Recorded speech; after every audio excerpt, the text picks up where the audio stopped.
Yo cepíllome los dientes con un chavalí de 300 kilos amarrado al palo una accesoria.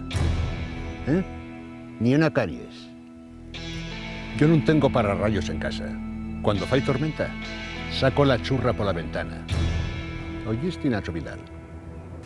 A mí seleccionaronme una vez de la NASA para la misión espacial del Apolo 11. Eso me sí. Sí, esa que llegó a la Luna. Oye, ofrecíame perruques, ¿qué te parece? Pero bueno, yo dije ellos que no. Aquello no tenía sentido para mí. Yo ya había estado en la Lluna antes. Eso me sí. Mira, voy contados. Venía yo una vez de las fiestas de Granda, metí esta zapatilla al 131 supermigración que tenía yo de aquella, amarré un cambio rasante y de repente empiezo a ver la Tierra por el espejo retrovisor, hace cada vez más pequeñuca, más pequeñuca, más pequeñuca. Aluciné, oye. Bueno, y alunicé. Va, diréisme vosotros. Pero bueno, ¿y el traje? ¿Y el casco? ¿Y el oxígeno? No fue falta. Va.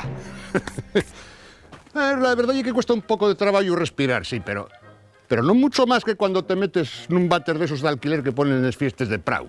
Sí. ¿Y para volver? Bueno, para volver muy fácil. Aproveché que pasara por allí el cometa Halley, subíme el de un blinco y desvié la trayectoria. Bueno, pues fue a desearme justo al aula ITV de Mieres. ¿Qué te parece?